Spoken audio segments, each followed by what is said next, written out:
Hello friends, ನಾನು ಇವತ್ತು ಅತಿ ಸುಲಭವಾಗಿ ಹಾಗೂ ಬೇಗನೆ ಮಾಡಬಹುದಾದ ಬೆಂಡೆಕಾಯಿ ಮಸಾಲ ಫ್ರೈಯನ್ನು ಮೈಕ್ರೋವೇವಲ್ಲಿ ಹೇಗೆ ಮಾಡೋದು ಅನ್ನೋದನ್ನು ಹೇಳ್ಕೊಡ್ತಾ ಇದ್ದೀನಿ. ನೋಡಿ, ಬೆಂಡೆಕಾಯನ್ನು ಮೊದಲು ನೀಟಾಗಿ ವಾಶ್ ಮಾಡಿಕೊಂಡು ಹಾಗೆ ಕಿಚನ್ ಟವೆಲ್ನಲ್ಲಿ ತಗೊಂಡು ಡ್ರೈ ಮಾಡಿಕೊಂಡು ಇಟ್ಕೊಂಡಿದ್ದೀನಿ. ಈಗ ಇದನ್ನೆಲ್ಲ ನೀಟಾಗಿ ಹೆಚ್ಕೊಳ್ಳೋಣ.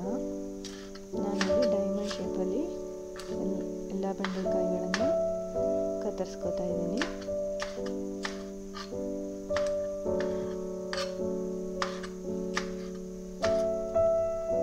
ಎಲ್ಲ ಬೆಂಡೆಕಾಯಿಗಳನ್ನು ಹೆಚ್ಕೊಂಡಾಯ್ತು. ಈಗ ಇದನ್ನು ಒಂದು ಗ್ಲಾಸ್ ಬೌಲ್ಗೆ ಹಾಕೊಳ್ಳೋಣ. ಗ್ಲಾಸ್ ಬೌಲ್ ಇಲ್ಲ ಮೈಕ್ರೋವೇವ್ ಕಂಪ್ಯಾಟಿಬಲ್ ಬೌಲ್ನ ಯೂಸ್ ಮಾಡಬೇಕು. ನಾನು ಇದಕ್ಕೆ ಕೋಕೋನಟ್ ಆಯಿಲ್ ಯೂಸ್ ಮಾಡ್ತಾ ಇದ್ದೀನಿ. ಕೋಕೋನಟ್ ಆಯಿಲ್ ಇಲ್ಲ ಅಂದರೆ ಸನ್ಫ್ಲವರ್ ಆಯಿಲ್ ಯೂಸ್ ಮಾಡ್ಬೋದು. ಜೊತೆಗೆ ಜೀರಿಗೆ ಪುಡಿ,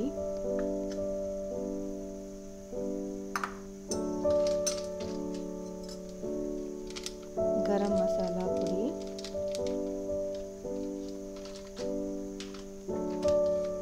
ಧನಿಯಾ ಪುಡಿ,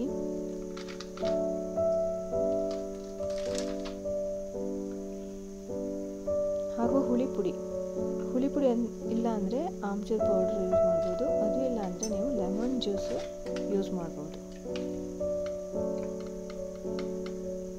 ಮತ್ತು ಕೆಂಪು ಮೆಣಸಿನ ಪುಡಿ ಹಾಗೂ ರುಚಿಗೆ ತಕ್ಕಷ್ಟು ಉಪ್ಪು ಇವೆಲ್ಲವನ್ನು ಚೆನ್ನಾಗಿ ಬೆರೆಸಿ ಮಿಕ್ಸ್ ಮಾಡಿಕೊಳ್ಳೋಣ.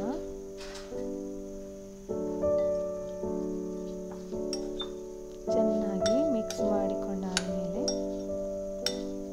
ಇದನ್ನು ಮೈಕ್ರೋವೇವ್ನಲ್ಲಿ ಇಡಬೇಕು.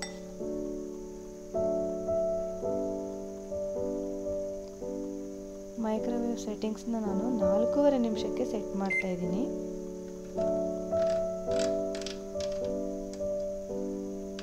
ಮೈಕ್ರೋವೇವ್ ಮೋಡಲ್ಲಿ ಇರಬೇಕು ಇದು. ನೋಡಿ, ಈಗ ಆಗಿದೆ. ನೋಡೋಣ ಆಯ್ತಾ ಏನು ಅಂತ.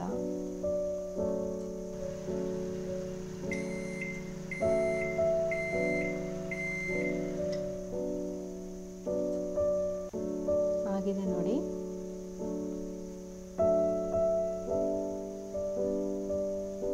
ನೋಡಿ ಎಷ್ಟು ಚೆನ್ನಾಗಿ ಫ್ರೈ ಆಗಿದೆ.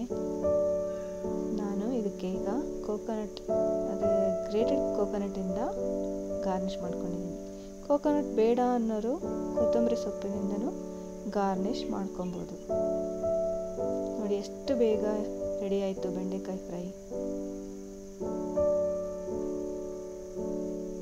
ತುಂಬ ಸುಲಭವಾಗಿದೆ ಅಲ್ವಾ ಈ ರೆಸಿಪಿ. ಸೊ ಈ ರೆಸಿಪಿ ಇಷ್ಟ ಆಗಿದ್ದರೆ ನೀವು ಮನೆಯಲ್ಲಿ ಟ್ರೈ ಮಾಡಿ. ವಿಡಿಯೋ ಇಷ್ಟ ಆಗಿದ್ರೆ ಲೈಕ್ ಮಾಡಿ, ಶೇರ್ ಮಾಡಿ ಹಾಗೂ ಸಬ್ಸ್ಕ್ರೈಬ್ ಮಾಡಿ.